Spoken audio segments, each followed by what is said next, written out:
தைரியமா இருங்க.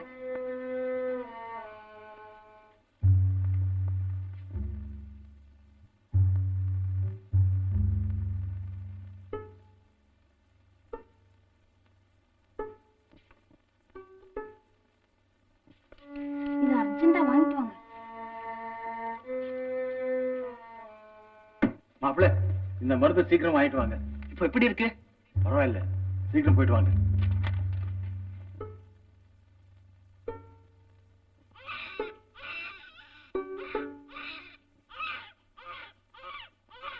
பேரன் பன்னீர்செல்வம் பிறந்திருக்கான். அப்படியா? மாப்பிள்ள, மாப்பிள்ள, மாப்பிள்ள, மாப்பிள்ள, குழந்தை பிறந்தாச்சு. மாப்பிள்ள, மாப்பிள்ள, மாப்பிள்ள, ஐயோ, மாப்பிள்ள, மாப்பிள்ள, மாப்பிள்ள, ஐயோ, ஐயோ, ஐயோ, மாப்பிள்ள, மாப்பிள்ள, மாப்பிள்ள, ஐயோ, கல்யாணி, கல்யாணி, உனக்கு எழுந்து கட்டி வரணும். கல்யாணி, கல்யாணி, கல்யாணி.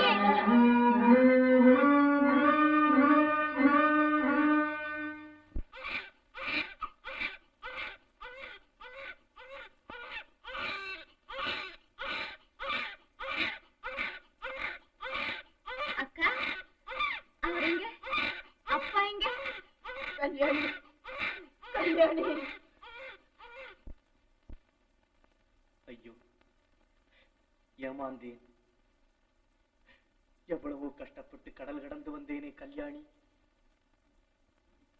காலையிலே உன்னை காணலாம், என் அத்தானை காணலாம், அப்பாவை காணலாம் என்ற ஆசை அலமோதிட கிடந்தேனே. நெஞ்சில் நஞ்சை கொட்டி விட்டாளே, கொஞ்சி குலவி கொடுமை செய்து விட்டாளே வஞ்சகி.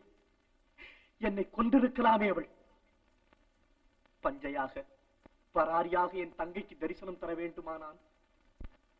கல்யாணி, நீ மதுரையிலே, நான் மதராஸ் தெருவிலே, மாறாத மனக்குழப்பத்தோடு அனாதையாக, ஆதரவற்றவனாக, யாரிடமும் எதுவும் சொல்ல முடியாத ஊமையாக.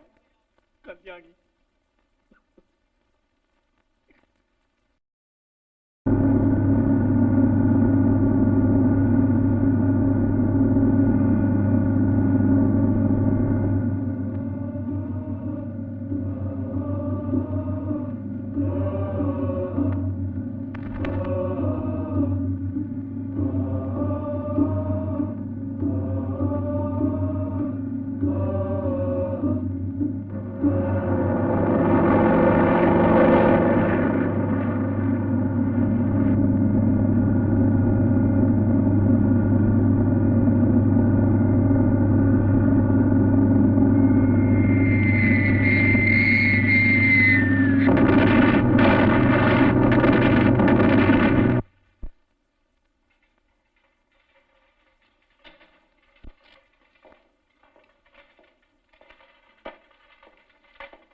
டாக்டர், ஞானசேகரன் எந்த பெட்டில் இருக்கான்?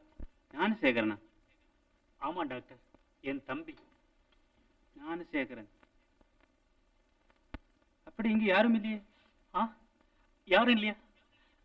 சரஸ்வதி, ஞானசேகரன் இல்லையாமே? இந்த ஆஸ்பத்திரியில் இருக்கிறவங்களை தவிர அந்த குண்டு வீச்சில் வேற யாரும் பிழைக்கவே இல்லை. ஞானசேகரா, நீ இறந்தா விட்டாய். ஊருக்கு போனதும் ஞானசேகரன் எங்க என்று அப்பா கேட்பாரு. கல்யாணிக்கு என்ன பதில் சொல்வேன்?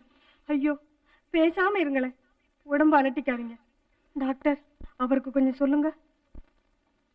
மிஸ்டர் சந்திரசேகரன், அமைதியா இருங்க.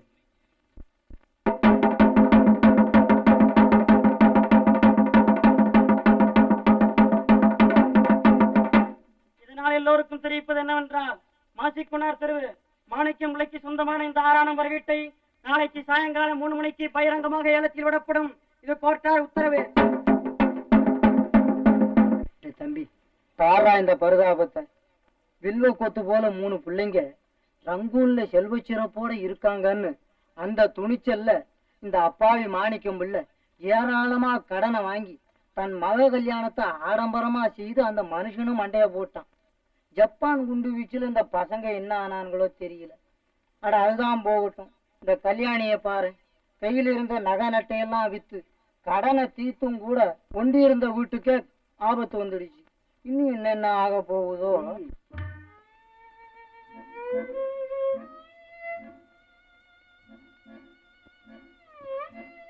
கல்யாணி, எப்ப பார்த்தாலும் இப்படி கண்ணீரும் கம்பளியுமா இருந்தா எழுந்திருச்சு நடக்க வேண்டிய காரியத்தை பாரு. நடக்க வேண்டிய காரியம். இந்த குழந்தையை யாராவது வளர்க்க முன் வந்தால் நடக்க வேண்டிய காரியம் தானாகவே நடந்துவிடும். அப்படி எல்லாம் சொல்லாது. அது என்ன செய்யும் பாவம். அக்கா, இது ஒண்ணும் பாவம் இல்லை. இதை வளர்க்க முடியாமல் வறுமையில் வாழ விடுவதுதான் பெரிய பாவம். ஏன் வளர்க்க முடியாது?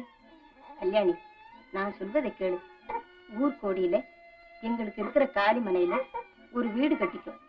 அதுல ஒரு இட்லி கடை வச்சா உங்க 2 பேர் வயிறையும் நிம்மதியா கழுவி கொள்ளலாம். இட்லி கடையா?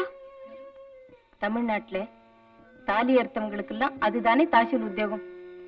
அக்கா, அழாதே கல்யாணி.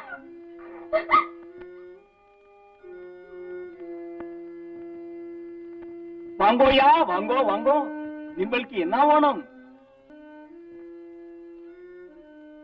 எனக்கு ஒண்ணும் வேணாம் ஐயா. இந்த பேண்ட விலைக்கு எடுத்துக்கிறீங்களா? ரொம்ப ரொம்ப புராணா இருக்காங்க. 8 அணா தர்றாங்க. புதுசு ஐயா, 50 ரூபா போட்டு தச்சேன். நான் மதுரைக்கு போகணும். அதுக்கு ரயில் சார்ஜுக்காவது கொடுங்க. நிம்மல் பம்பாய் போறான், மதுரை போறான். நம்மளுக்கு என்ன வந்தான் 8 அணா தர்றான். ஐயா, என்னப்பா? கப்பல்ல வந்த பெட்டி பணம் எல்லாம் திருட்டு போயிடுச்சு. போய் போலீஸ் ஸ்டேஷன்ல ரிப்போர்ட் பண்ணு. மதுரைக்கு போகணும். ஏதாவது உதவி பண்ணுங்க. போ.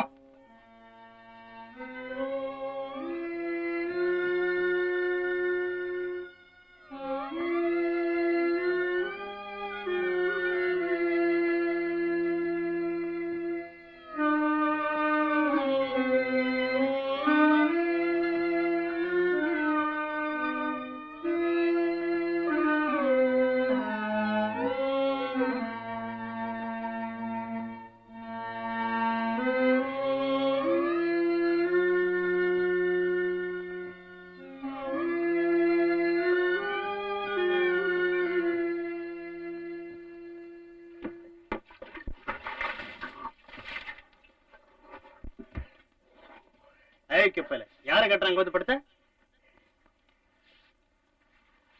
ஐயா, இன்னும் கொஞ்சம் தண்ணி இருந்தா கொண்டு வந்து ஊத்துங்க. குளிச்சு ரொம்ப நாள் ஆச்சு. கொஞ்சம் சோப்பு இருக்குங்களா? அட திருட்டு பயல.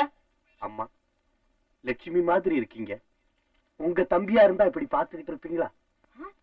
தம்பி முறை எல்லாம் கொண்டாட வந்துட்டான் தடியா. சரிதான், இன்னும் கொஞ்ச நேரம் போனா ஒவ்வொரு முறையா கொண்டாடுவான். நீ முதல்ல உள்ள போ. ஏய், போக மாட்டேன். போடா.